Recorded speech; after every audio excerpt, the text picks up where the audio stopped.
Hey guys, it's me, Anchor64 again, for another video. This time it's pretty late, but I thought why not make actually the part 2 of my tanking guide. So this guide will be about tank gearing, especially for warriors.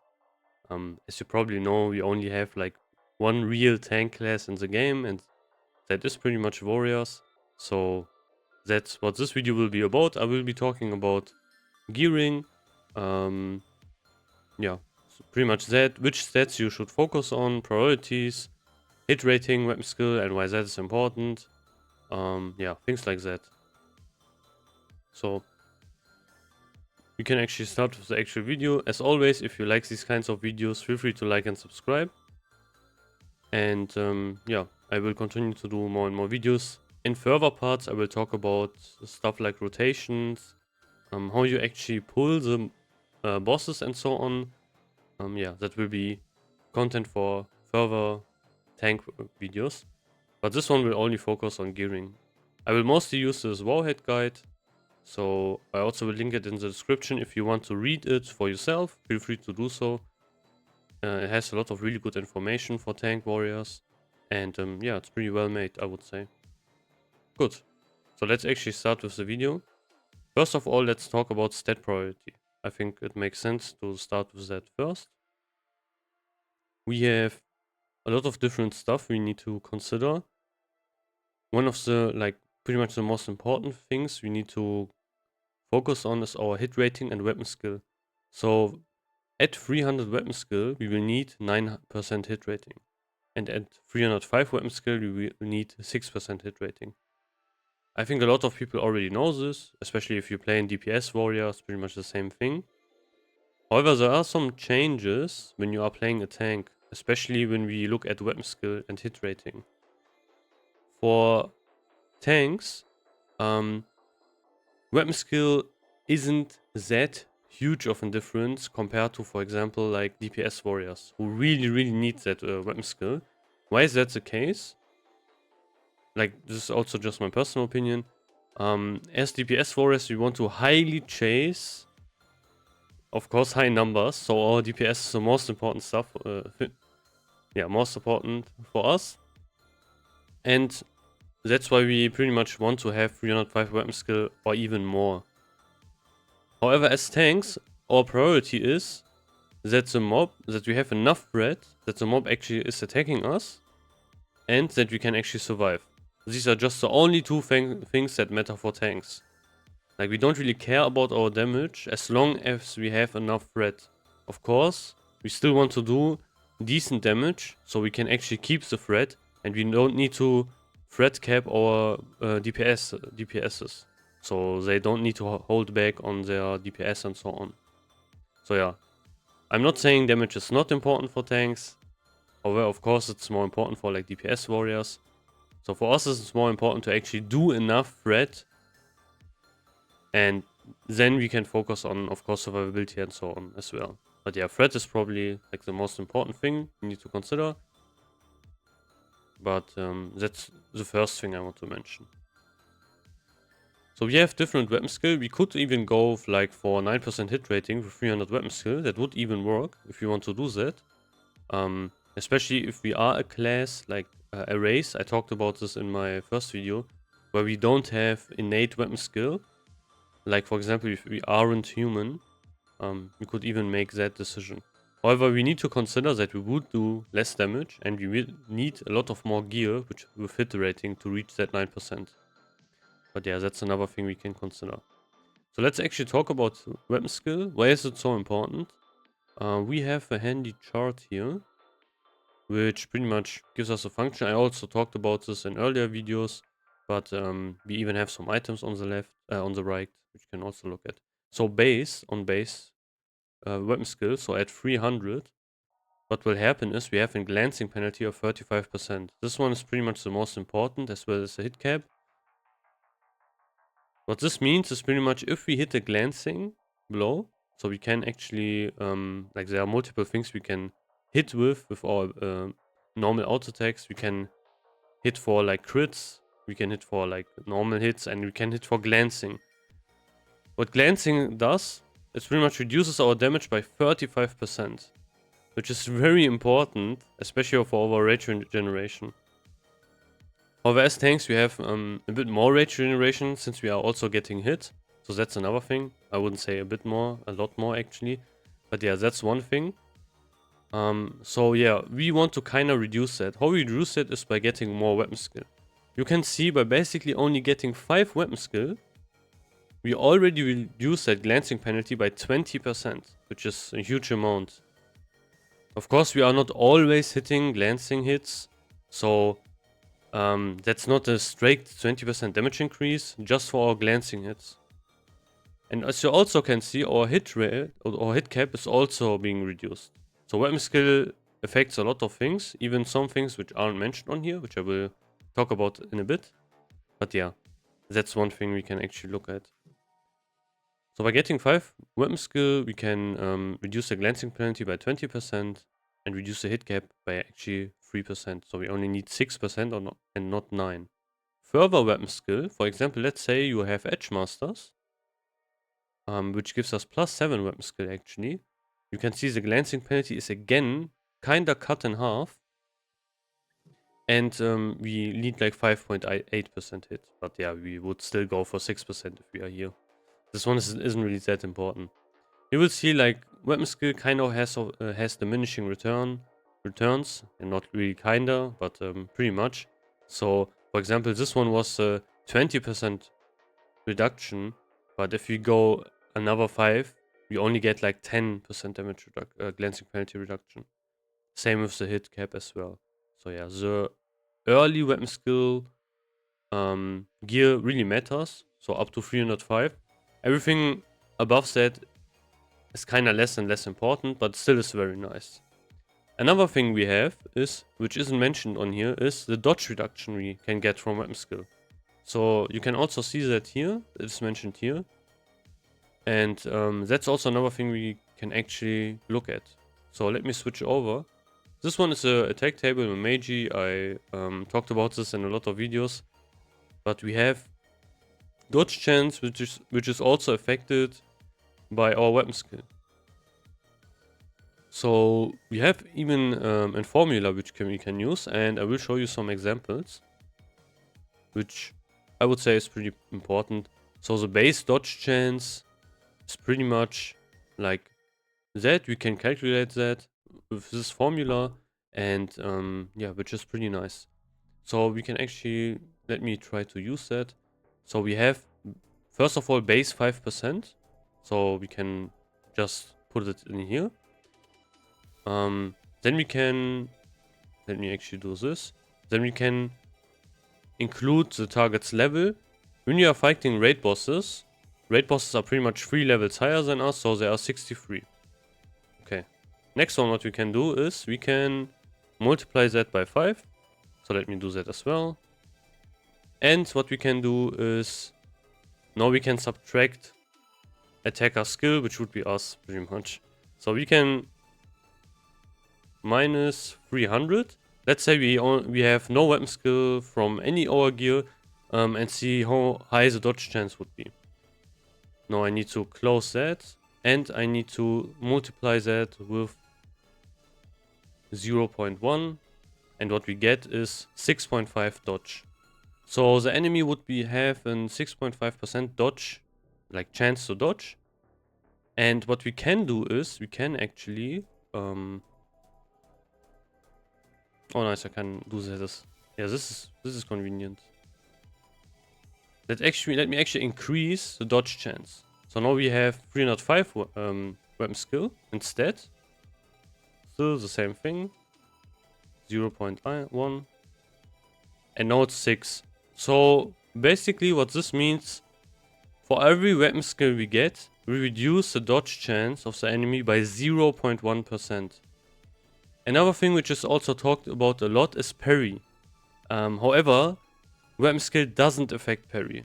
The parry rate is always like 14%. You can also see it on here if we scroll up a bit. Yeah, it's 14% parry chance if the enemy is 3 levels above us. So that will always stay. We can't really reduce that with weapon skill. If we are playing SOD, I think there are some things we can use where we can actually reduce the parry chance, but that doesn't really matter for us right now. So yeah, these are the things we can use to calculate, for example, dodge chance. So web skill is also important for that. Of course, when the enemy dodges, we don't get any damage, and it's kind of annoying. So it's also a nice thing to have actually. So yeah, basically what you can remember, for every weapon skill we get 0.1% dodge chance. Good. Yeah, what else would we look at? So when we have pretty much have sorted out our hit rating and our weapon skill, we can look at threat. Or we can look at avoidance, depending what we really need. Let's say we are in a guild which has a lot of really short kill times and the DPS are really pumping really hard. What we will need is, of course, a lot of threat. So there it becomes really important that we gear for hit, for, yeah, okay, we already like have that already here. But yeah, things like agility, armor, critical strike rating. So the normal DPS gear we would use. Pretty much that. If we are struggling a bit with survivability, is we can actually go for avoidance gear, which would be like armor, stamina, agility, and avoidance. What avoidance means is pretty much stuff like dodge rating and so on. We don't really care about block, because we don't really use the shield more often than not, because we are in Fury Prot most of the time. So, however, we can still dodge, and we can also parry, of course. So, for example, things like Melee-Death, which is a really nice tanking sword, for example, gives us even 1% parry chance, which is actually pretty nice. And as well as some additional weapon skill.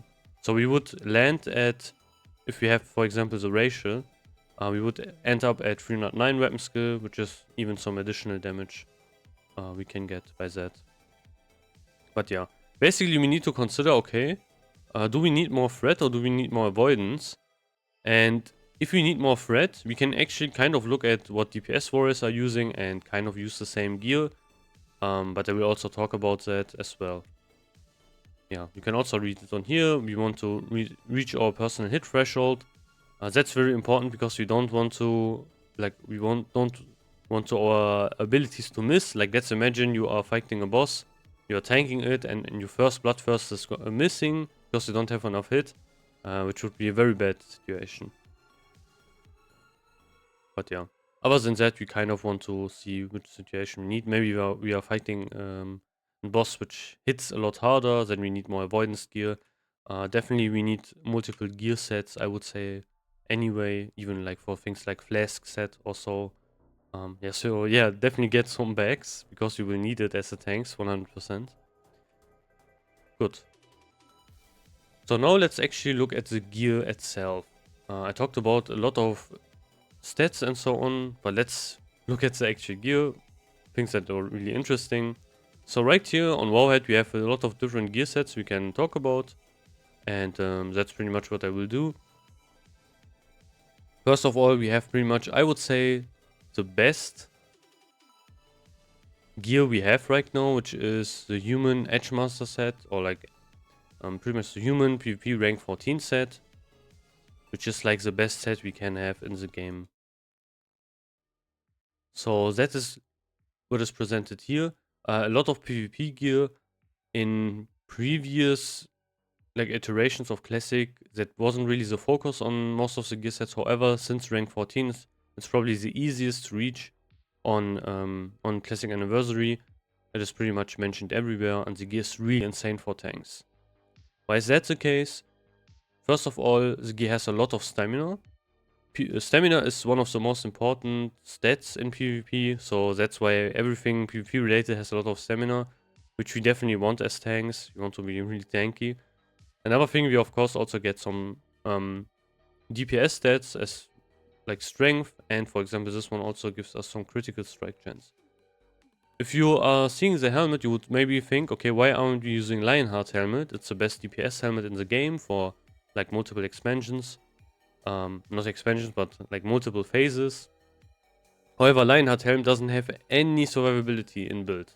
So because Lionheart doesn't have any stamina, it is pretty risky to use it. And our helmet slots are one of the slots which have the most amount of stats.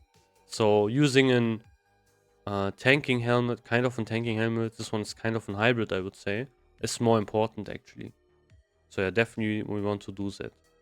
So why is human so good? Why is it as explicitly mentioned here?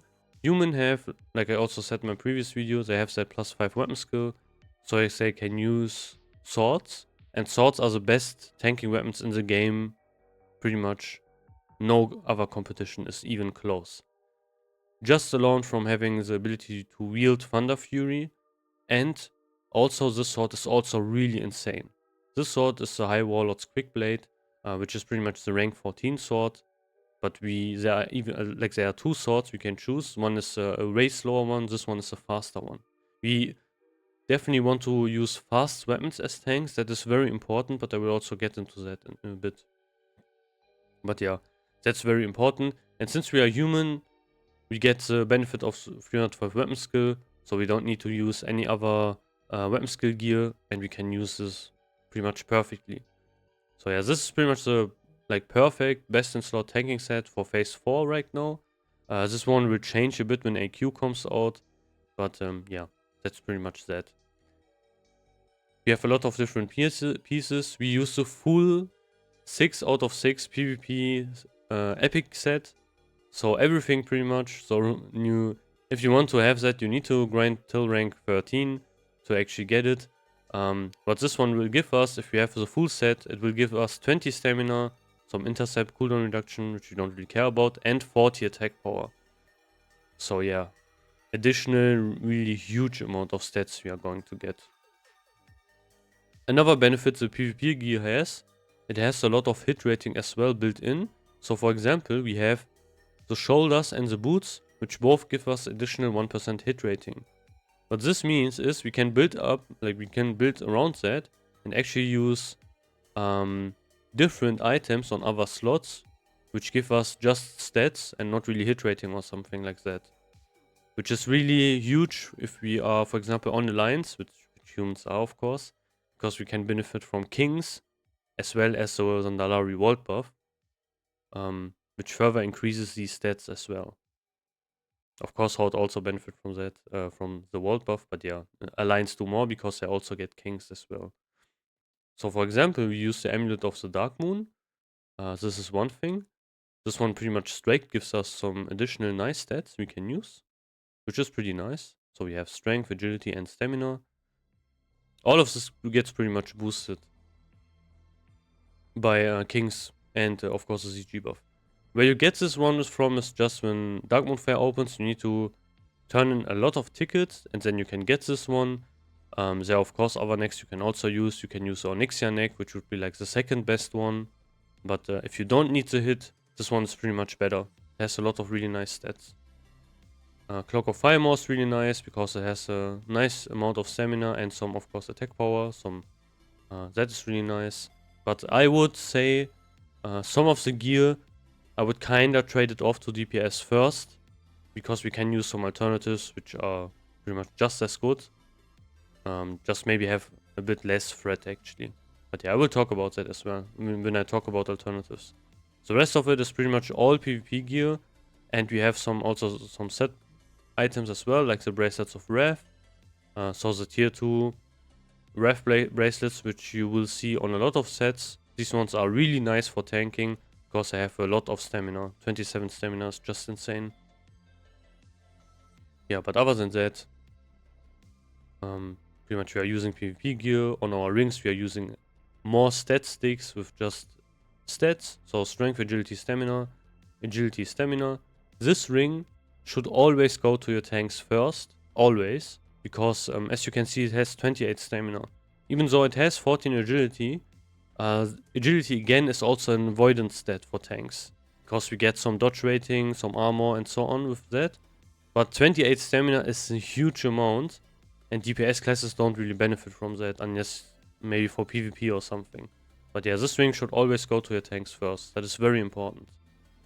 Next thing I want to talk about is our trinkets. We have Diamond Flask and Dragfang Talisman.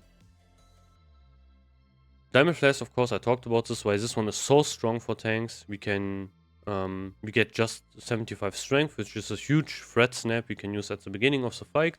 We can get that insane amount of healing with a healing set, which is also also gives us some threat as well, and some nice healing survivability as well. So yeah, this one has multiple uses and it's pretty much really insane. DFT, however, I would say if you need it for the threat, I would just use Hands of Justice if you are a tank and give that one to one of your DPS. That's probably like the better choice. If you really need the hit, this one is really strong for tanks, however. But yeah, there were done like some calculations and so on were made for threat, which you will also see later when I scroll down a bit. It is very, very close to Hands of Justice. So unless you need the stats, like the hit rating, it's not that big of an trinket.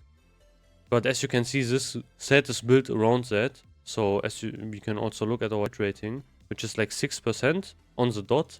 So we are using that. If we wouldn't use that here, we would need to make some other choices. For example, we would need to use an hit trinket on here or maybe in ring to actually get some additional hit. Let's get to the probably most important part, our weapons. I talked about this a bit earlier, but first of all, we are talking about Thunderfury. So Thunderfury is pretty much a really, really insane weapon. It has multiple uses where it's so strong, but yeah, every single tank pretty much wants to get this if you can. Even if you don't have the weapon ratio, so even if you aren't inhuman, you still want to have this if you are a main tank. It's just that insane of a weapon. It will free up a lot. Like, it does multiple things. So first of all, let's just kind of analyze this weapon. It is a very fast sword. That one is really important. However, it does a lot of damage. So that's one other thing which is also really nice. It does some nice amount of damage, which is nice for our threat bonus. It has some additional like nature damage, which is also a thing. And it has some stats, pure stats, some agility, stamina, fire resistance, nature resistance, which are all a nice bonus. However, one of the most insane parts of this weapon is actually the proc. So in addition of all of this nice stats and so on, and being a fast weapon, it has an insane proc. So we can just read it, pretty much. So chance on hit, blast your enemy with lightning, dealing 300 nature damage, and then jumping to additional nearby enemies. Each jump reduces that victim nature resistance by 25.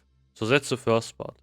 What this will mean is pretty much your AoE threat will be a lot stronger with this weapon. Like really a lot stronger. This is one part where where warriors are really slacking on their AoE threat. It's really bad. For example, paladins of course have way better AoE threat, but they have other bigger problems. For example, they don't really have a taunt. Like they don't have a taunt. But yeah, with this weapon, your AoE threat will massively increase. Because this is really a nice big amount of damage that you can split up for multiple enemies. And yeah, that one is really nice. As well as the debuff also giving you some additional threat and some additional damage. Because your weapon of course does nature damage.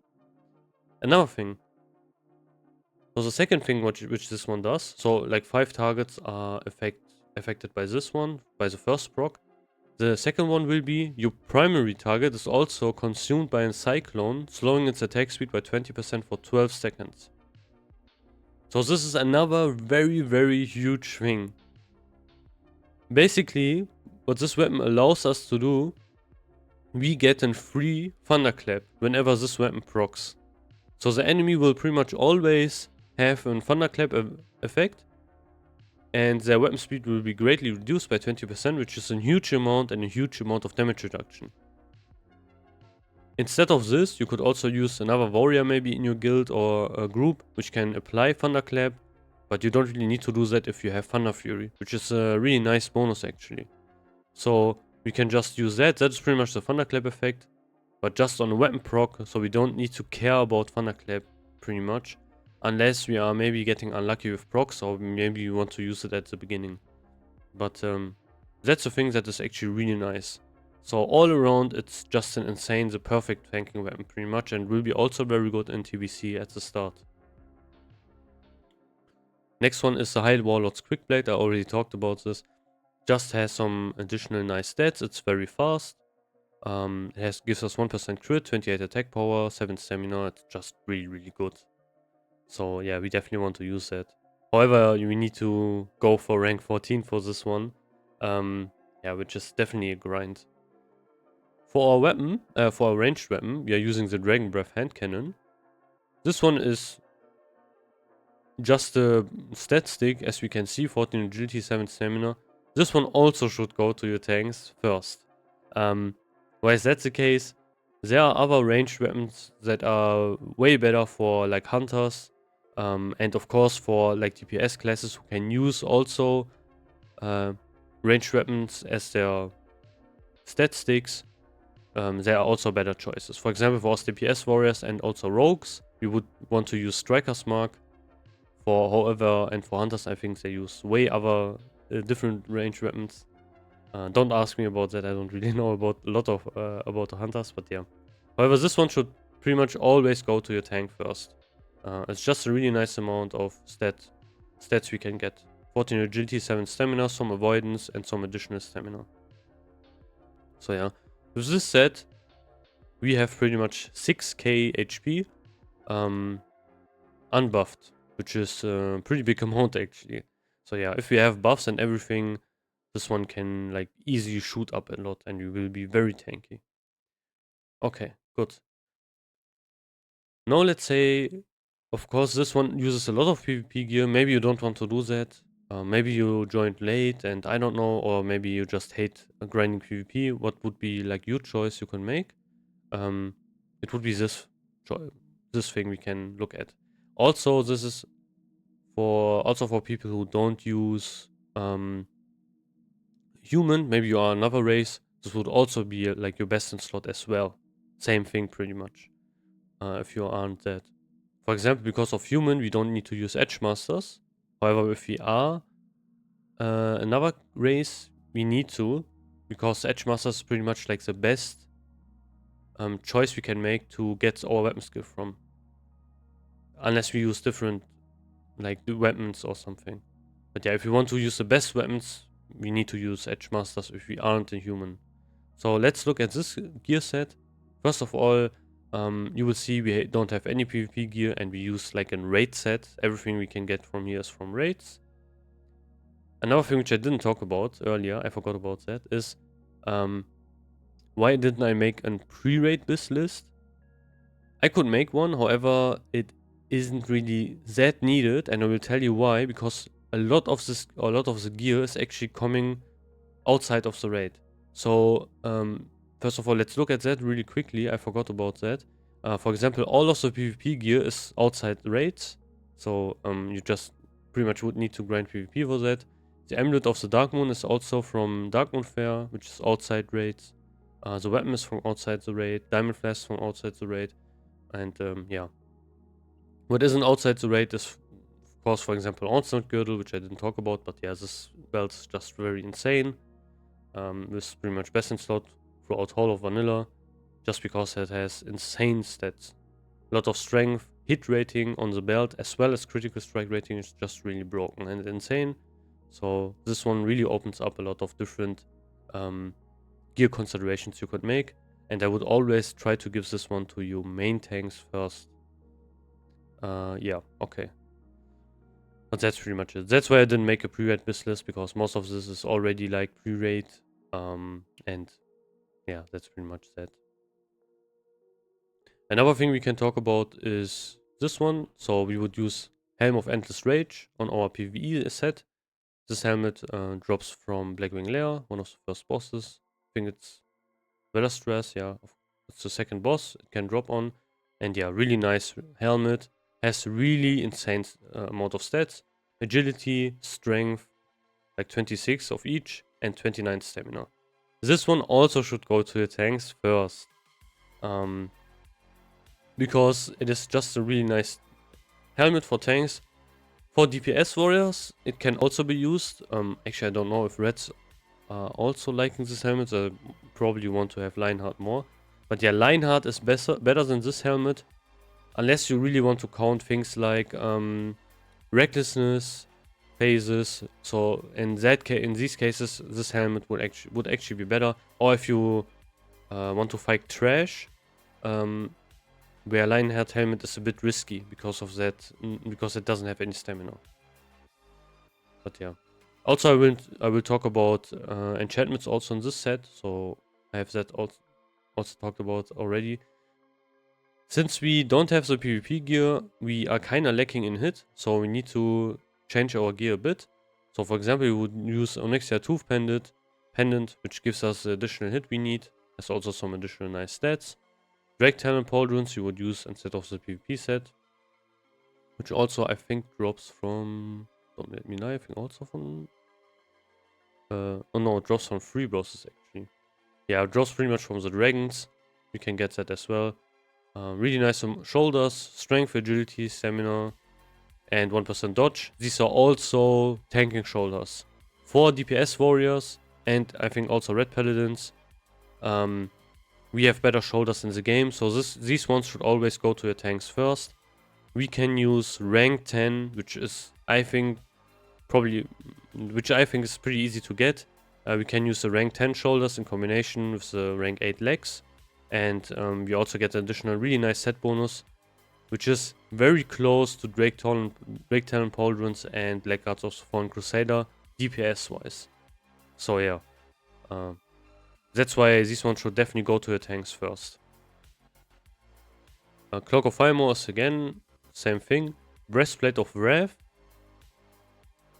We are using the free set tier 2, which gives us some additional attack power bonus for our battle shot, which we'll use a lot for like threat generation and so on, especially in AoE situations. So that's another thing. Another thing with this, what this one will also guarantee is that your battle shot will pretty much like the most important one. It won't get replaced, which can be kind of annoying if you have off tanks in your group. So you need to consider that if you're using this set.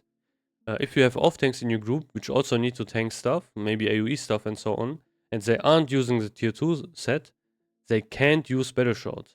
That's very important. So don't try to organize your groups a bit if you are using that, so you don't fuck over your off tank, which then can't use one of their like important threat generation abilities. But yeah, we are using pretty much the free set, so chest, bracers and boots. All of these are pretty much made for tanks. They have a lot of good stats, as well as these things as like definitely should go to your tanks first. It's pretty much a no-brainer. Another thing we have is we have the Blackguards of the Fallen Crusader, which are a bit unique. First of all, they have a really nice amount of stats. Strength, like 28 strength, 22 agility, 22 stamina, 17 intellect. These are kind of designed for red paladins. I think that was the idea.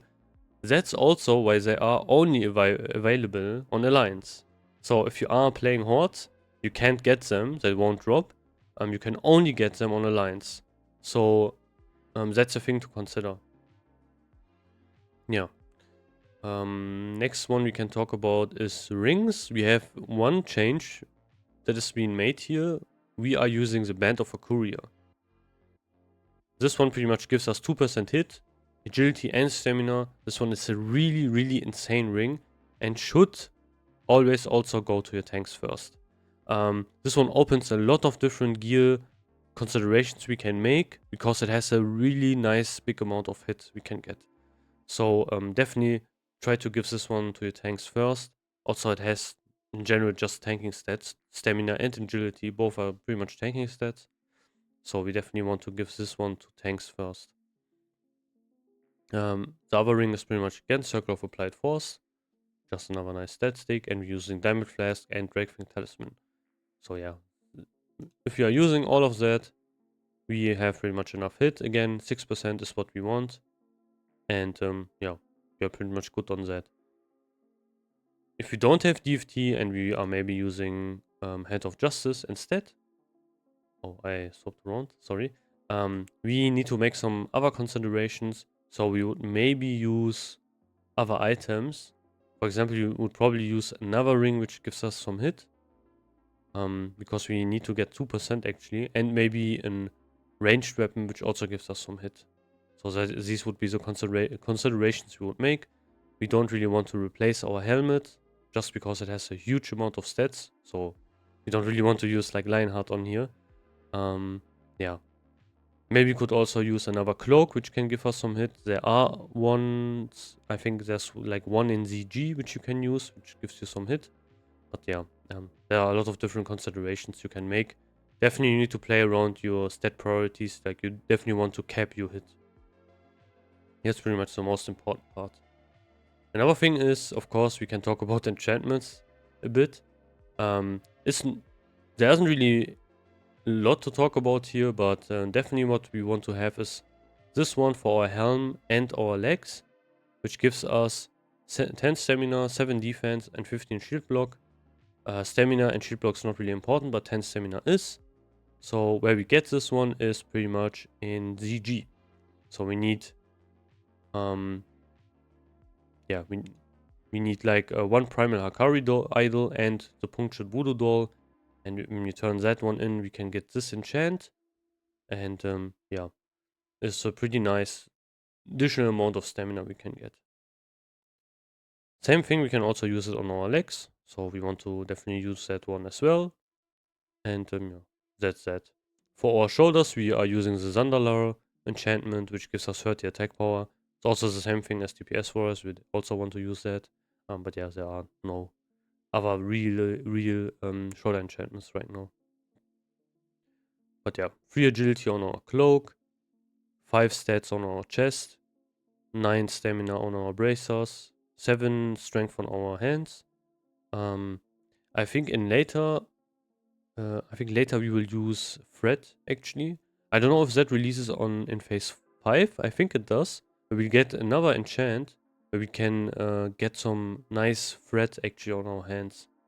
I think it's like 1 or 2% additional Threat. But yeah, this will come out later. I talked about this. So for our boots, again, minus speed. And yeah, that's pretty much that. Weapons are pretty much double Crusader. Oh no, we are using agility on that one. Okay. I would have thought we use double Crusader, but yeah, pretty much the same thing. I think for the additional tanking stats we can get from agility. But yeah, if you're using double Crusader, same thing pretty much. Yeah, this one's not really important. We won't really use our range weapons that much. But yeah, we can also look at our stats. We can see we have a lower amount of health than on our other set. But yeah, that's pretty much given since we aren't using the PvP set, which has a lot of stamina. Good. So these are, I would say, like the best 2 sets we have in the game. The first one is pretty much the PvP set, and we are using human. So that one is pretty much above everything else. And then we have one set where we don't do any PvP and just get everything from raids, and maybe aren't in human. So we would use Edge Masters, but we still use things like Thunderfury and so on. So yeah. Also for offhand weapon, we are using Melee-Death. I think I didn't talk about that. But yeah, this one, I talked about it earlier, it's a really nice tanking weapon. It's pretty fast, like decently fast, and has 1% parry chance as well, and does a nice amount of damage. It gives us some additional also weapon skill. Let's talk quickly about the other 2 sets we have. I think this video is already very long, but yeah, there's no way to make it shorter. I need to talk about like the different gear sets. I think otherwise it doesn't really make any sense, because I could just say, okay, here's all of the gear, have fun, and that's it. But yeah, I also want to discuss why we actually consider certain things over other stuff and so on. So yeah. So now we have a really interesting set that revolves around using Warblades. So we have pretty much the same set we are using on here. Like this one is pretty much the same set, but you will see it looks a bit different. But this one's just the Horde PvP set. Yeah, it looks it looks just different, but pretty much is the same thing. So we have 28 strength, 34 stamina on this one, Warlord's plate headpiece, and the Field Marshal plate helm is pretty much the same. 28 strength, 34 stamina. So yeah, pretty much the same thing, but they have just different names and they look different. but that's pretty much it. This set is for people who can't get Thunderfury right now. Yeah, and don't really want to use daggers, which I will get into. They can get this piece, but still maybe want to traverse into getting Thunderfury later, but also don't want to use Edge Masters. So that's another thing. So this set doesn't use any weapon skill gear on our like main gear, like Edge Masters or something. We get the weapon skill from our weapons actually. So let's look at that. Everything else is pretty much the same, so I won't talk about that. So we can look at the Warblade set. First of all, they look very cool. So that's one really big bonus. But yeah, if you don't know what I mean, yeah, it's one of the best looking swords in the game. And they're also sheath on the back, which is also really nice, pretty unique. But we have the main hand and offhand. The main hand, let's look at that first. Warblade of the Hakkari. This one only drops from Hakkar. And where the offhand has actually 2 drop chances, but I will talk about that. So the main hand gives us it's very, very fast, 1.7 speed, some nice amount of damage actually for a very fast weapon, 28 attack power, 1% crit. That's pretty much that. The offhand is another sword we can get. This one drops from 2 sources. So where it drops, it can drop from Hakkar as well, and it can drop from Bloodlord Mandukir, which has like the higher chance to drop. That one is the one boss which can also drop the Raptor mount. This one has 40 attack power and also the same weapon speed. And yeah, that's pretty much what this sword has. But why would we use these swords? If we use both, we get a set bonus and we get increased swords +6, which is pretty much our weapon skill we need. We don't need anything more.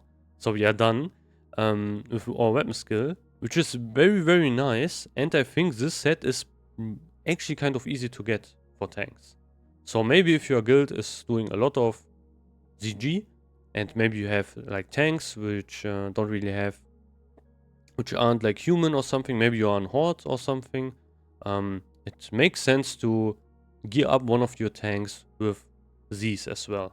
So you need to consider that. The offhand is kind of contested by a lot of classes because, of course, it's an offhand. It's a very fast offhand, which is pretty nice. It gives us 40 attack power, and it is kind of an upgrade of the Dual Rend offhand we pretty much used in our previous BiS. So yeah, this one is kind of contested by a lot of different classes. However, the main hand should always go to the tanks first. It is pretty much a tanking weapon. It has it's just very fast. It has a low amount of damage for that because it's very fast. So that one is pretty much like a tanking weapon. For example, for rogues, you would use something else like a slower weapon. And for warriors, of course, the same thing. You would do something slower. But yeah, that's pretty much that. That's why you can use that set. It's pretty nice. One thing, however, we need to consider, and that's pretty much unique to the speed these weapons have. The problem is they both have the same weapon speed. They have 1.7 weapon speed. And basically what we will need to do is we will need to desync these weapons. That is very important.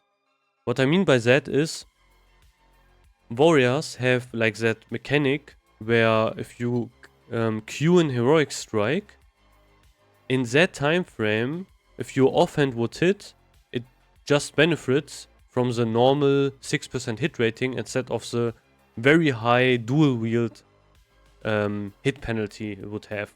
So what we want to do is, of course, we want to cast a lot of heroic strikes, and we want to that our offhand hits in that time frame.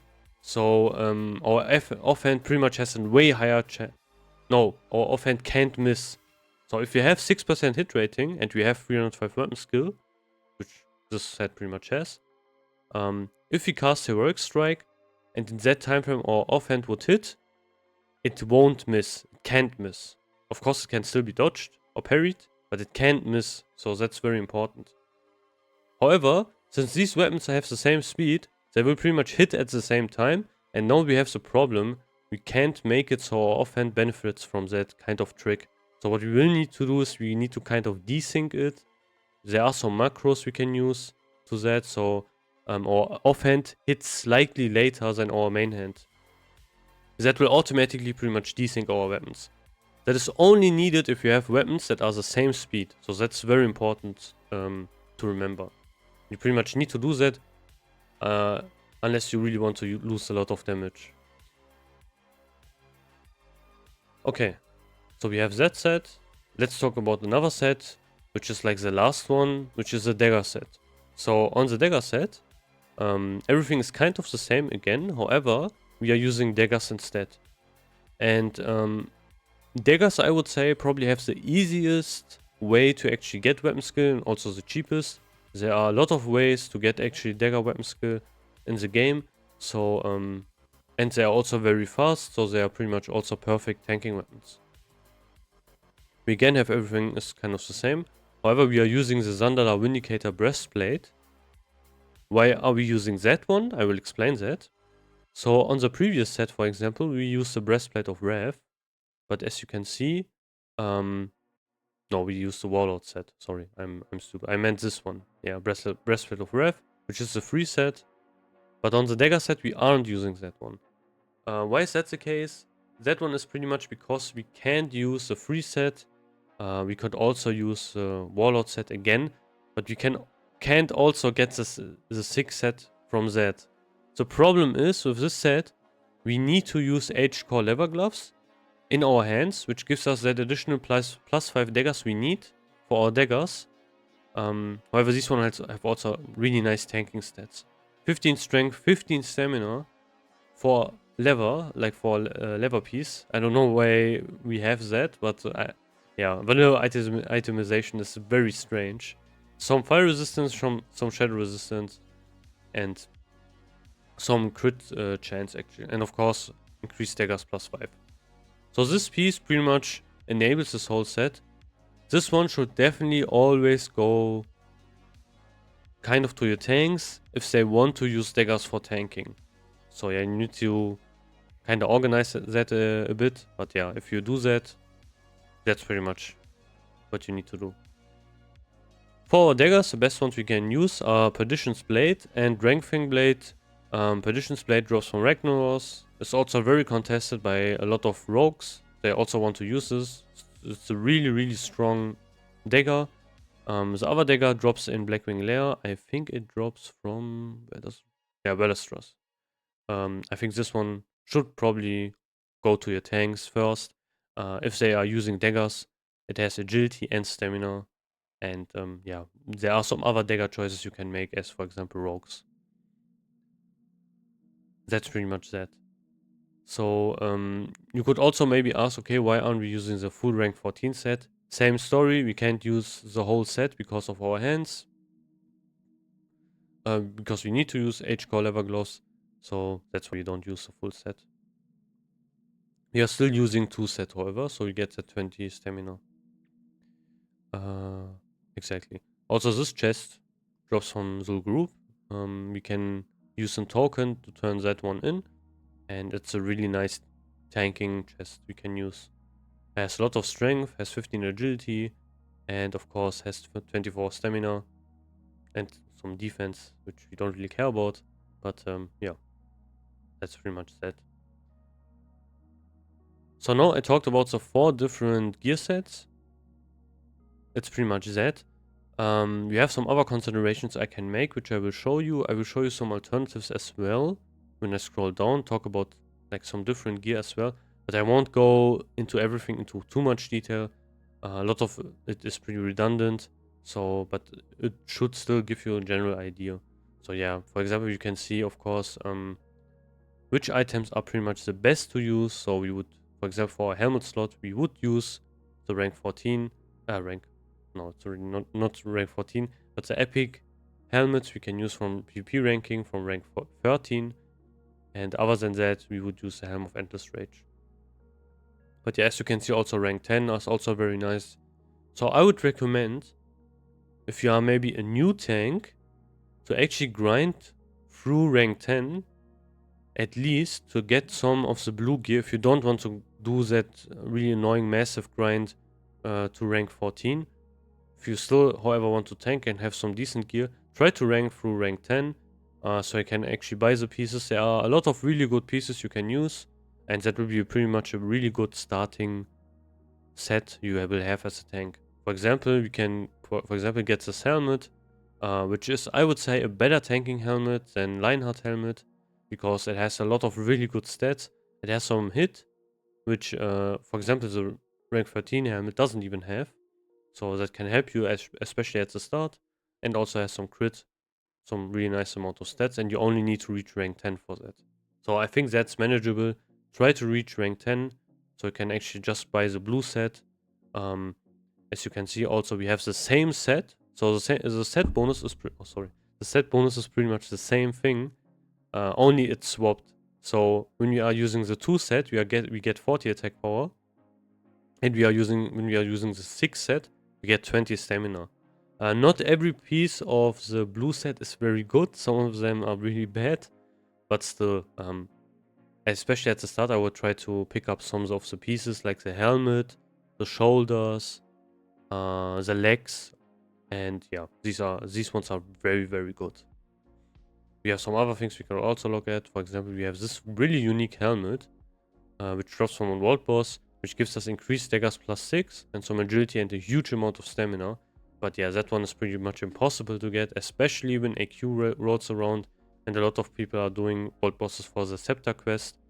Yeah, good luck then getting that. But yeah, there are some other considerations. Also, Lionheart helm is mentioned here as a third alternative. However, this one's, again, as I said, pretty risky to use because it doesn't have any survivability built in.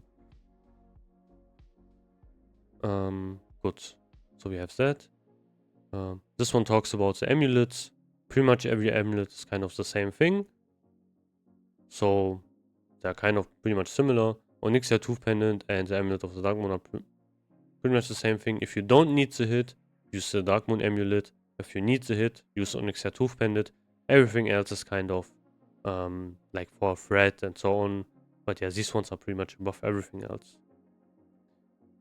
Or you want to use the best, want to have a really strong mitigation, you can use this neck, which is from Magmada, gives you 1% dodge and some tanking stats like strength and stamina as well.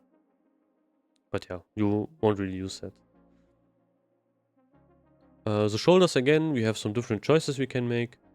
Again, like the PvP shoulders are pretty much the best ones. We have Drake Talon pauldrons, which I talked about. But here again, you will see like the rank 10 gear. These ones are very, very good shoulders. So one problem we don't really have a lot of good shoulders in the game. We have one from a raid, and the rest ones are pretty much PvP or like mitigation things. For example, the best mitigation ones would be the pauldrons of Wrath, which I also have on my DPS warrior, which are very nice. They look really cool, to be honest. Like, yeah, they look insane actually. But yeah, they aren't really for threat or something. Just maybe you really need some mitigation.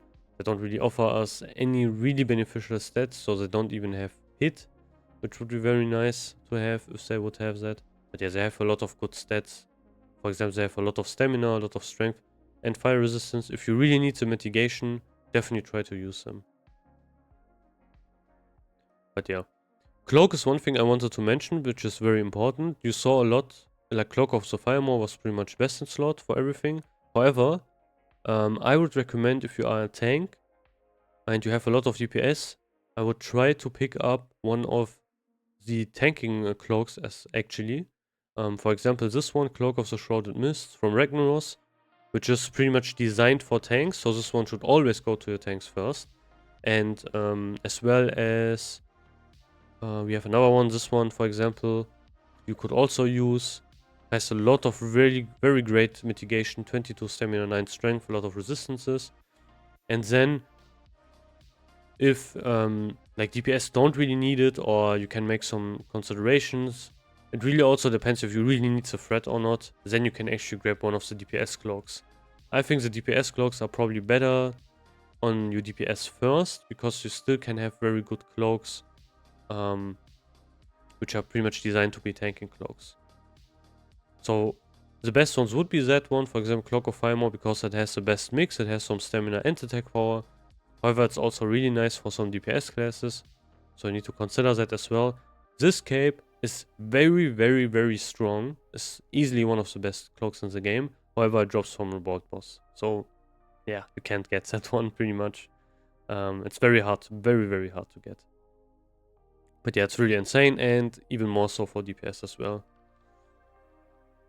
Good. We have some mitigation cloaks as well we can use, like this one, 2% dodge, which drops from Chromagus. If you really need that mitigation, you can use that even. I don't know if you can, I don't know what's the maximum avoidance you can actually reach if you would use like every mitigation piece. But yeah, maybe it might be useful for some solo stuff. Who knows? But yeah, you have an easy time to pretty much get the tanking cloaks because they aren't contested by anyone. And then you can later get one of the DPS cloaks. I would say that would be my recommendation. Okay. Chest, same thing. Again, PvP chest, the best one. We have the Zandala one, which I talked about. We have the tier 2 chest, which drops from Nefarian, which I talked about also. A lot of times you will also see heroism gear, which you may ask, okay, why is it epic? I think that one was blue. We can upgrade the blue ones, like the dungeon sets, into epics, but that one is a very expensive and long quest chain you need to do, and it isn't that worth it. So you need to kind of consider that. This chest, for example, is actually really good. It has 1% hit, some nice amount of strength and agility, and as well some nice amount of stamina. If you really like the quest chain, going for these items is pretty nice. They can also give you a nice boost into raiding if you have the full set, for example. Yeah, not really the full set, but like what I mean is some of the pieces are actually really good. But yeah, we'll also have things like Savage Gladiator Chain, which also mentioned here. Has a lot of really nice threat stats we can use, however, and also some tanking stats. However, it's melee, so you lose out on a lot of armor. And yeah, the rank 8 chest is also here, which is also a nice alternative which you can use. Maybe when you are starting out. However, I think it's pretty easy to get one good tanking chest. For example, the Breastplate of Wrath should pretty much go to tanks, so this one is kind of easy to get. As well as even easier is this one, Primal Hakkari Cossack, which goes from a lot of bosses in Zul group. And yeah, definitely try to get one of these. Bracers, same story. Bracers of Wrath are the best ones. They have pretty much the best mix of stats we need.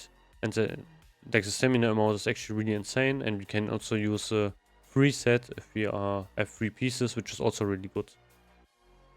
Other things we could talk about Berserker Bracers. I think they aren't really worth it to get. We can use these. These are actually really nice, which drop from ZG, like you need to turn in a token. These give you 13 strength, 13 agility, 13 stamina, which is also another really nice thing. But yeah, definitely try to make some considerations. If you need hit, you can try to get these. These are male ones, which gives you 1% hit, some agility and stamina. You can also get some dungeon ones, which drop from Ubers, which also can give you 1% hit, 1% crit. These ones do also exist. They aren't mentioned here, but that would be the dungeon alternative. Hence, really depend on what you are going to go for your weapons. If you are human, best ones are the PvP ones. Non-stop, like no stop, there's nothing else to discuss.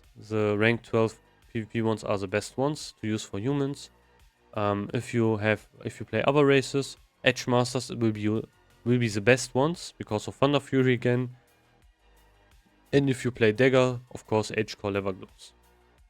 Other than that, maybe you are human but still are ranking or don't really want to do PvP. You have some other things we can look at. For example, Flame Guard Gauntlets would be like then your second best ones, which give you 1% crit, 50 for attack power, and 13 stamina. So yeah, really nice amount of threat, some additional stamina, and yeah, you would have that. If you need the hit, you can either use Gauntlets of Might or Sacrificial Gauntlets. These ones, however, don't have any stamina, and they are also the best in slot for DPS warriors. But I think like from the zoo group runs I made and so on, I did. No one really goes for these. I don't know why. Maybe they have them. I didn't really check it. But yeah, these are pretty easy to get actually. So yeah, Gauntlets of Might, however, are also very very nice. I would really prefer them over Sacrificial Gauntlets if you are a tank. Good. We don't really use the tier 2 hands because they just have worse stats. They don't have the hit rating, and that's why they are pretty much worse. Belt is also very interesting. So the best one, no discussion pretty much about it, is On-Stock Girdle. This one is pretty much the best one. There's only one other thing we can discuss. If you are using daggers and you don't have H-Core leather gloves, you can use Smugger's Belt. So that one would be then your best belt to use. This belt gives you a nice amount of stamina. It's leather, so 98 armor is actually really rough compared, for example, to Onslaught Girdle, which has almost 500 armor. So that's a lot of damage reduction you're going to lose out on. However, this one gives you 1% crit and 5 daggers. Then you would be good, and you could use daggers. And this one also drops from a dungeon. You can find that in Dire Maul, and that's pretty easy to get. Let's say you are maybe not using daggers, or you get your weapon skill from somewhere else or something, but you still can't get Onslaught Girdle. What would be the second best you can use? You can use the Girdle of the Fallen Crusader. This one also again only drops for Alliance.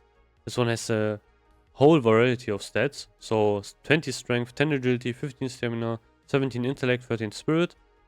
Doesn't have any hit or any additional things, but again very strong, especially on Alliance side. If you maybe can't get Onslaught Girdle. However, it doesn't like it because it doesn't have hit. You need to make some other considerations. If you need hit, there's only one other piece you can use, which is this one, Brigam Girdle, which drops in Hubris. But yeah, from the last boss. This one is also kind of contested, but definitely use this one if you really need to hit and can't get Onslaught. The other belts are probably also very great. This one is pretty much very, very close DPS wise. Not really, no, it's not really, really close. It's like 25% worse than Onslaught Girdle DPS wise, but it's very easy to get. You can get it in ZG by turning in a token, and yeah, that's pretty much that. Okay, good. There's also always some additional information here. For example, if you ranked up to rank 14, Magus Belt can provide dagger skill, all the while using the PvP gloves for the 6/6/40 AP set bonus. Slightly offsetting the difference with H-Core leather gloves. But yeah, it's really a difference what you can use. The thing is, like, daggers have a lot of sources where you can get weapon skill from. I wished they also made the same thing for fist weapons, because we have a lot of really cool fist weapons, but we can't use them because we don't have any weapon skill anywhere. So that's really annoying actually, but what can we do? For our legs, the best ones are pretty much, again, rank 12 PvP set. This one will however change when AQ comes out. Also I will make some, like, the reason I'm making this now and not when AQ comes out, because I will make some general, like, best in slot stuff when AQ comes out for, like, not every class, but like for DPS warrior, tank warriors, maybe even rogues and so on. But yeah, that's that. We have the legs we can use. These ones are the second best ones are the leg guards of the Fallen Crusader. I talked about them already. They only drop for Alliance, as you can see. Kind of sad. But we also have these legs, which are also really, really, really good. Bloodsword leg plates, 36 strength, 21 stamina, 10 defense. Yeah, pretty much nothing else. Huge amount of stats. If you are Alliance, you even benefit even more from them. They are really, really good. And these are also very, very good for DPS warriors if you are using Recklessness. So consider that if you're using Recklessness. Definitely really good legs to use. Next one, some alternatives. You can also use the rank 8 legs. These ones are very easy to get. You only need to get rank 8, also PvP rank 8. But they have really good stats. 12 strength, 17 stamina, okay. Kind of on the low side. However, they give us 2% crit. So they are very, very good for threat. And if you use 2 of the rare PvP set, you get 40 attack power. That's what I'm currently using as a DPS warrior. It's a very nice set. And like the set of using this one and the the blue shoulders is pretty much close to the DPS of using these legs and the other shoulders which drop from different dragon bosses. I forgot the name. Where was it? These ones, Drake Town pauldrons. So yeah, that's one thing we can consider. That one's however pretty much for threat. For tanking, of course, they are pretty much worse than Legguards of the Fallen Crusader, as well as survivability as Bloodsock. Good. We have some mitigation alternatives we can use, like the tier sets. They have a lot of really nice amount of stamina and some tank stats. For example, these ones, which drop from Ragnaros, they have even 2% dodge. So that's very insane for mitigation. Yeah, definitely try to grab them. If you are main tanking, maybe you can use it sometimes. But yeah, that's pretty much that. Boots, we have another good choices, like different choices we can make. We have, for example, again, PvP set is the best one. Now you would think, okay, I didn't see chromatic boots anywhere mentioned where when I was talking about the different set pieces. However, these ones should probably go to your DPS warriors first. As tanks, we have, of course, these are very nice because they also give us hit. They give us 20 strength, 20 agility, 19 stamina, which is really nice for a tank. But for Fury warriors, these are BiS until TBC. So they pretty much hold longer. For tanks, we kind of want to look at different stats. For example, Sabbatons of Wrath, which would be the tier 2 boots, which give us some nice, huge amount of stamina, like bigger amount of stamina than chromatic boots. And yeah, they also give us some strength as well. You need to kind of min-max between DPS gear and tanking gear. And I think this is one of the pieces where I would consider giving them to your DPS warriors first. But yeah, that's pretty much that.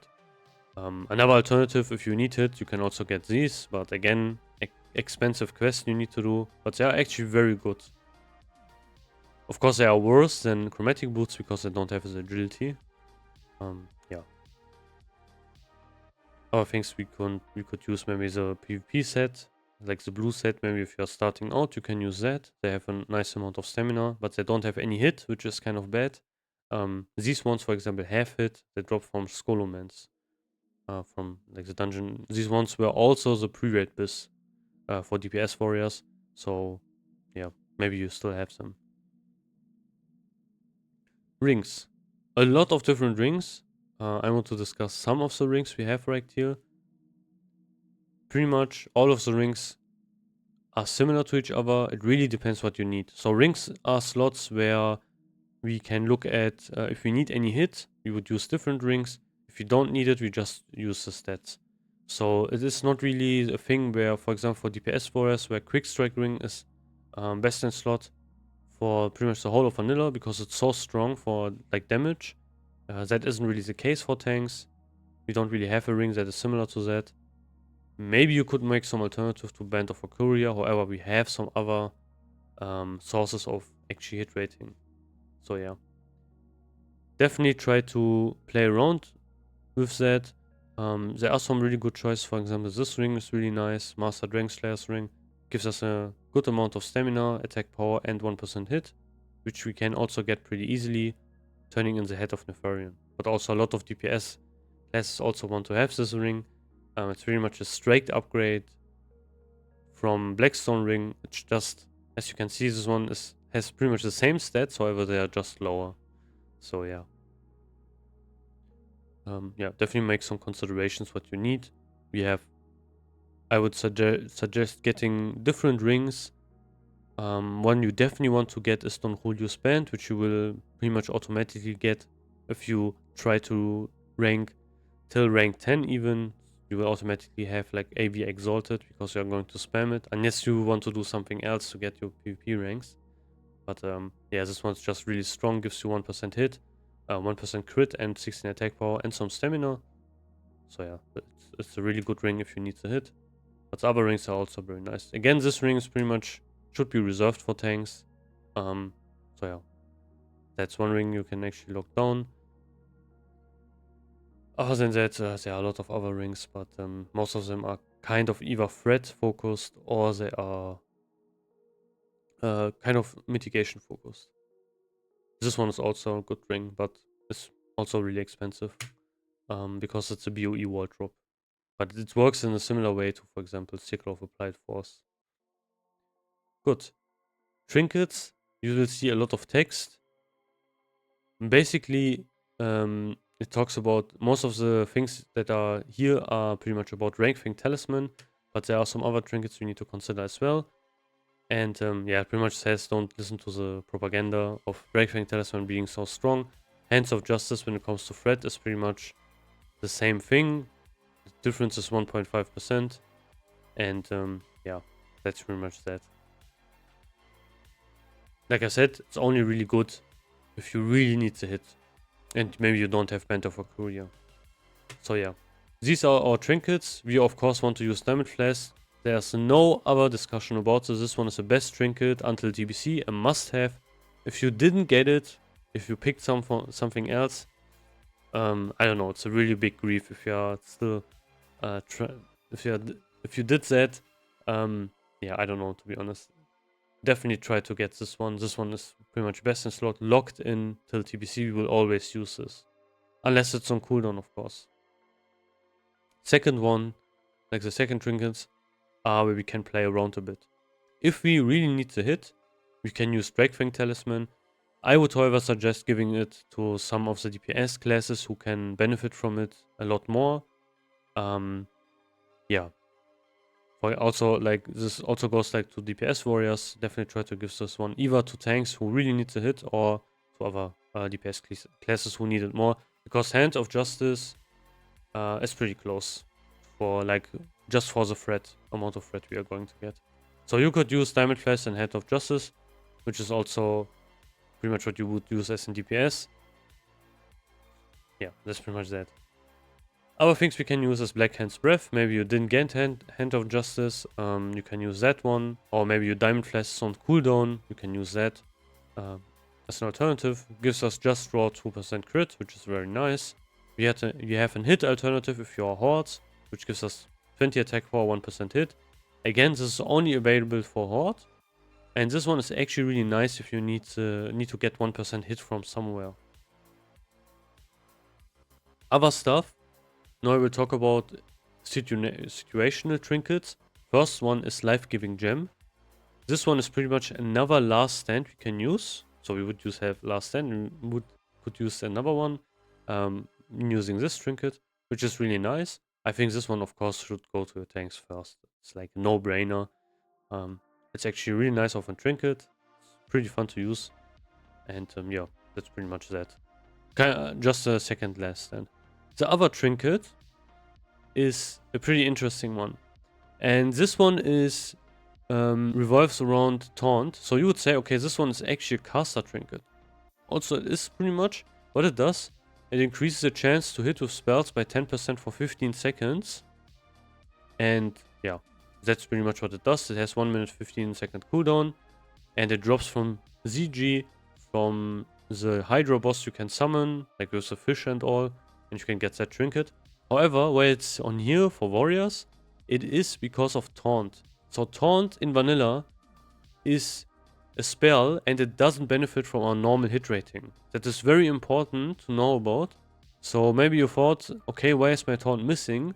I have enough hit. I even have maybe above 6%, it's still missing. Because Taunt is a spell. So it is affected by spell hit and not by normal, like physical hit. Why is that important? For later bosses, for example, the 4 Horsemen in Extremas, where we actually need to hit taunts in very crucial situations. If we don't, there's a very high chance we can fuck up the whole fight. That's why then it's very important to use this trinket. So definitely try to equip every off tank from your guild and so on. That will also be available next Ramas, but it will be like tanking the 4 horsemen with this trinket, so they don't miss their taunt, which will make the fight a bit easier. Yeah, definitely try to do that. That's why it's mentioned on here. This one pretty much makes it so our taunt can't miss, which is very, very important. Good.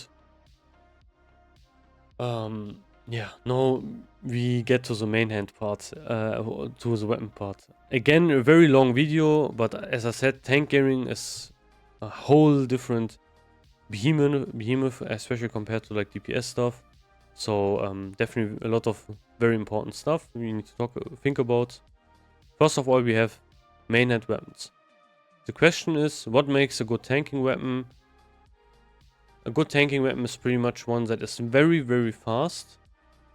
And still has a lot of good damage, and we can actually also benefit from the weapon skill and stuff like that. Why do we need a very fast weapon? We need to have it for, in my opinion, 2 cases. First of all, we want to dump a lot of rage. So when we are tanking, we are getting way more rage than we would be, for example, just normal DPSing. As well, when you have every ward buff, which is pretty much required if you are main tanking, you need to get every ward buff. That's very important. We are sitting on a full rage bar, and what we want to do is we want to dump all of that rage. How can we dump that rage? We can use Heroic Strike. How Heroic Strike works, that pretty much modifies your normal auto attack into a special one, like a normal ability one. However, it also depends on your attack speed. So if you have different attack speed, like if you have a very slow weapon, it will take a longer time to actually cast an Heroic Strike, and you will sit on your rage a bit longer, and you will generate threat also a bit way slower. One thing that is very important, which I also talked about in my first video, is Heroic Strike has a threat modifier, so it also causes a lot of threat, even the base ability, which we can abuse to get a lot of threat, which is a thing we want to have, and that we can only use with like very fast weapons. Another thing is, maybe you would have asked yourself, okay, why I didn't talk about Orc weapon specialization? They can use axes. So why I didn't talk about it, like you didn't see one axe. That is the case because there aren't really any good tanking axes, sadly, in the game. So orcs are kind of screwed. Horde in general are really screwed in PvE environment, because they also don't have salvation. So that's another thing. However, like there is, for example, no equivalent to Thunderfury for axes. And another thing, which is even more egregious, there's actually no equivalent to the Swift Blade we can use, for example, from the PvP rank 14 for axes. So there's like no very fast axe we can use from like rank 14 and so on with really good stats and so on. Which is really annoying, but yeah, we need to kind of discuss that as well. So you can see it, okay, how humans must wield swords or maces to benefit from the racial abilities, while orcs must wield axes to benefit from axe specialization. But yeah, that's a lot of damage reduction we can reduce by that if you use enough weapon skill. All other races need to use need to get the weapon skill from somewhere else. And now it's mentioned here, despite the axe specialization ratio, orc tanks also want to use swords with edge masters. So that's one thing. Thunderfury is so broken you would even use it as an orc, coupled with edge masters. Yeah, so their specialization is kind of wasted on tanks actually. That's why I also said in my race video, if you are on Horde, the best tank would be Troll actually, because they have a better ratio than Orcs, better DPS ratio, and the X specialization doesn't really matter that much. There are some axes you can use as Orc, however. However, these are from dungeons. For example, this one, the Bone Slicing Hatchet, which drops, I think, in Strathform, if I'm correct. Yeah, it drops on in Strathform. You can use that one. That one's a very, very fast axe. And we have another one, Seraphil, which is kind of designed for tanks, because it has some armor as well. It's also very fast. But yeah, in raids, there's nothing. So in raids, we have things like Deathbringer. I think the fastest axe we have is probably 2.3 speed.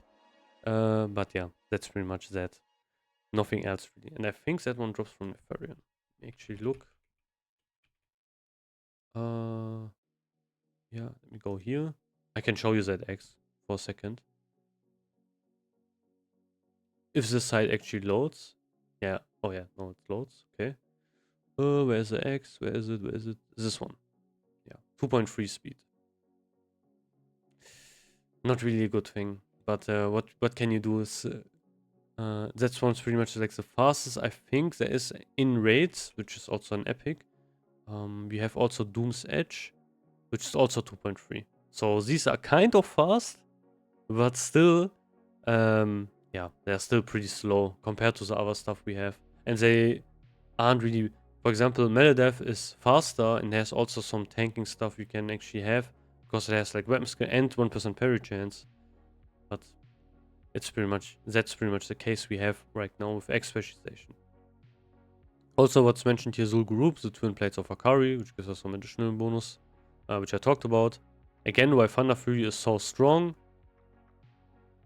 Yeah, starting from phase 3, we can get Thunderfury. Not only is it the best looking weapons ever, okay, that's really subjective. It's also an incredible weapon for warrior tanks that will remain best in slot until TBC. Yeah, these are that strong. The Thunderfury proc alone responsible for 7% increase in damage and 10% increase in threat generation, thanks to the bonus threat values. Furthermore, the passive 20% attack slow applies to enemies, reduces the incoming damage by a significant 15%. Like I said, this is like the best designed, I think one of the best designed weapons they ever made. It's pretty much pinpoint perfect for tanks. Yeah, it's that insane actually. I don't think they ever made another legendary weapon that is that godly designed for one class. Or specialization, whatever you want to call it. So yeah, definitely, it even says game BiS. Yeah, you definitely want to have that. So other considerations you can make for human, we could use the Warblades, as I said, Maladef, which is pretty fast, Quelsera, which you can get, yeah, which you can buy the book of, and go into Diamond, start that quest, and do like 1 Onyxia, then you can get it. But you can also use Iron Foe, which is very, very rare. But one thing that is kind of interesting, in phase 5, Hand of Justice will move to Diagram Forison, to the last boss of BRD. So maybe you will have more chances to actually get it. Then we have 2 other swords we can also use. Mirror Song, which you can just get from a quest, which is a very, very good sword and very easy to get. Just a dungeon quest.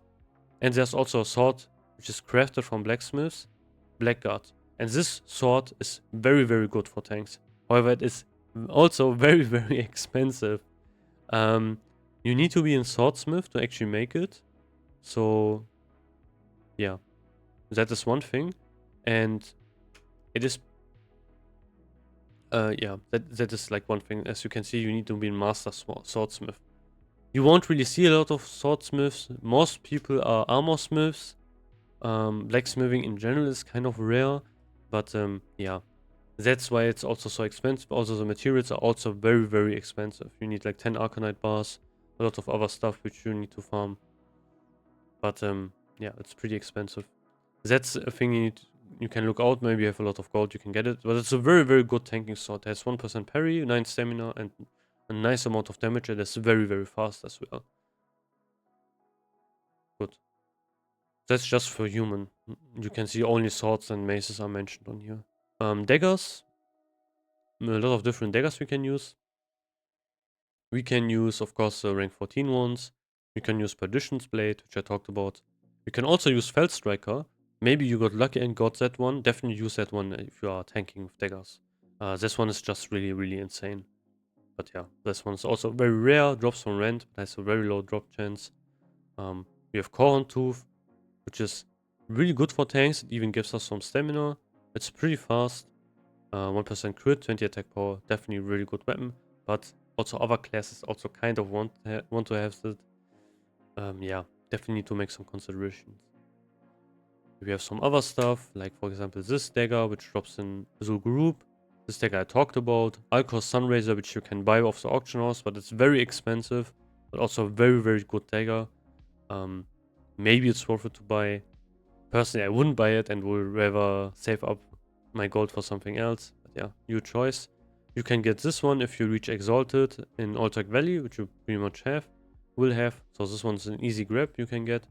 Godgore Ripper is also pretty easy dagger you can also get. Yeah, that's pretty much that. Good. Is there anything else that is mentioned here for daggers? Probably not. Okay. Yeah, that one is for main hand weapons. Offhand kind of changes a bit. Although a fast offhand will share the same advantage as fast main hand to make your rage and threat generation smoother and faster attack, speed is not as much of priority for the offhand. One thing I need to mention is why we even use also fast weapons for our main hand is, let's say, we miss our first attack or it gets parried or something. If we are using a very slow weapon, it will take a lot of time to actually generate again enough threat to either cast another ability or to get like some amount of damage or threat going again. So that is very important. If you are using a slow weapon and get cucked and maybe the first like your first attack or so gets parry dodged or something, you are kind of screwed in that case, especially if you can't taunt the boss. So that's also why we want to use very fast weapons.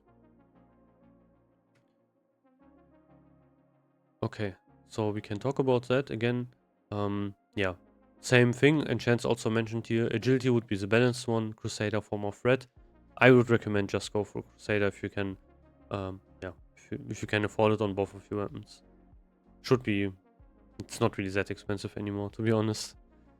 But yeah, for offhand we have things like, for example, Brutality Blade, which is a new thing that is mentioned. The offhand from Warblades, Storm Strike, and Mirror Song. These ones are very easy to get, so you can also choose them. This one is pretty much for humans again, like swords. However, the best offense, of course, Grand Marshal's Swift Blade or High Warlord's Quick Blade. Both are the same weapon. As you can see, they just look a lot different, but pretty much the same thing.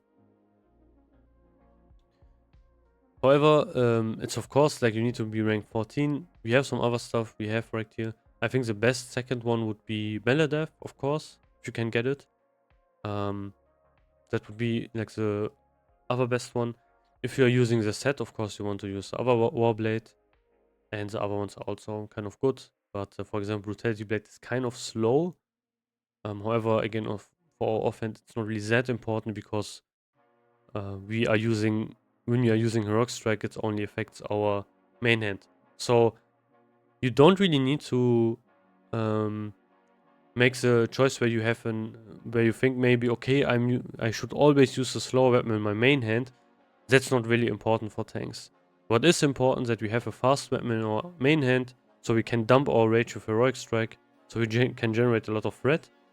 Our offhand weapon is not that important, however, it should still be something usable. Yeah, daggers, same thing. One thing that is, however, new here is the Distracting Dagger. This one only can go in our offhand, is pretty fast, and it gives us +6 dagger. Again, it drops from a dungeon, and this would be again another source to get some weapon skill for daggers. So we have 3 sources, I think even 4 sources for daggers. We have Edge Masters, we have this dagger, we have Magus Belt, and we have H-Core Leather Gloves. So yeah, definitely a lot of choices, and we have, I think, also like that helmet from a world boss, but who cares about that? That is pretty much impossible to get. But definitely try to get that maybe as a start. Maybe you are unlucky, can't get Magus Belt, or you can't get H-Core Leather Gloves, would be another consideration to make. Just pop it on your offhand, use a good dagger on your main hand, and you are good. Shields. Yeah. Shields, you would wondering, okay, we don't really use shields as Fury Prot. That is true. However, sometimes when bosses are hitting a lot, like for a lot, and we have a very, very big threat gain, like threat advantage over like maybe the second on the threat meter, we can actually use a shield, chill a bit, and give our healers for some breathing room. That's one thing. And also maybe some things go very, very wrong, and we need some damage mitigation very fast.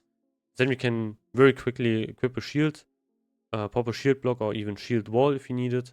And then on these situations, which shield we use can become important. Of course, and the best shields, rank 14 again. Yeah, these are just really insane. But if you can't get them, next best one would be this one, which drops from Chromagus, which just looks very, very insane. Looks really cool. But yeah, this one would be the next one. We have Elementium Reinforced Bulwark. And then we have some other shields as well, which can drop from raids. This one's pretty easy to get. Also, again, Exalted, Altag Valley. Then you can drop. You can get that one. I think it looked pretty bad. Also, yeah, it looks. I don't know what they thought about when they made that one. Yeah, but we have some other shields as well in MC. This one can be made by engineers, but it breaks. Then you need to make it again, which is really annoying. But yeah, that's that. Ranged weapons. Next ones, I talked about them as well already. This one's pretty much the best tanking ranged weapon we can get. Right now, Dragon Breath Hand Cannon is pretty much the best one. We have Heart Striker, which would be another one, which has like 9 stamina, 24 attack power.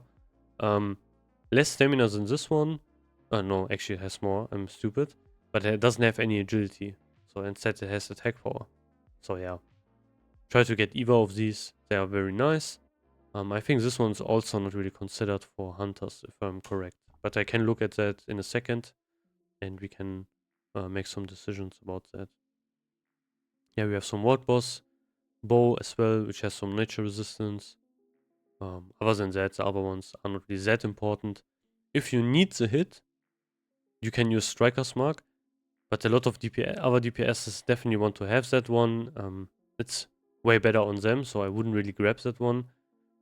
What you can get is, for example, go into dungeons and get either Satyr's Bow or Black Crow, which also give you 1% hit. But yeah, they give you, like, they don't give you the attack power, but they give you the hit. And have some small amount of agility. Of course, Striker's Mark is better, but this one is better on warriors and rogues, like DPS warriors and rogues. Good.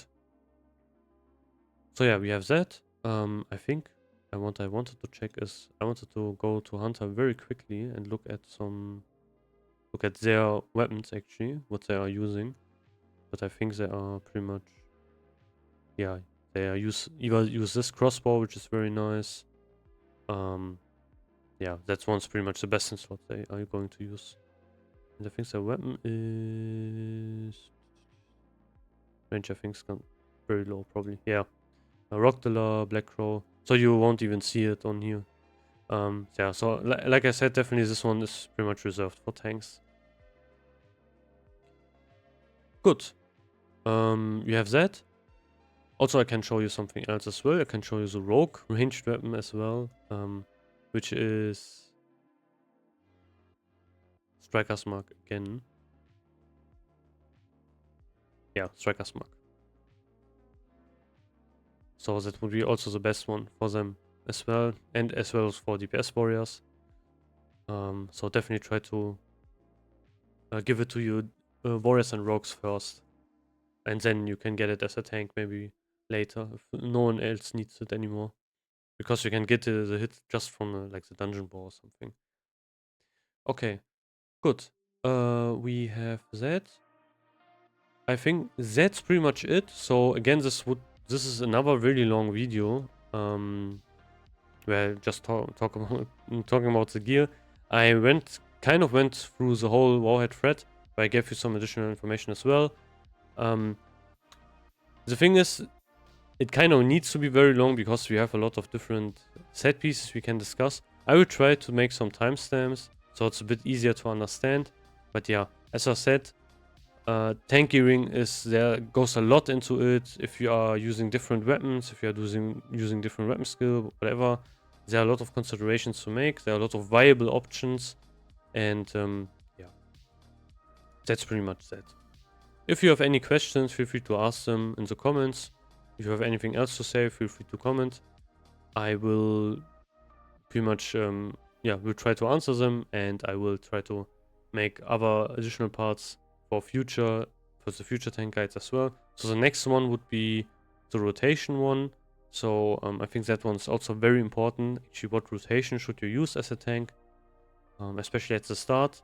And yeah, that will be the next video. As that one will be also probably short. Yeah, it will be shorter than this one. Okay, good. Yeah, that was pretty much it. If you have anything else to say, feel free to comment. As I said, if you like these kinds of videos, feel free to like and subscribe. I will see you on the next video. Goodbye.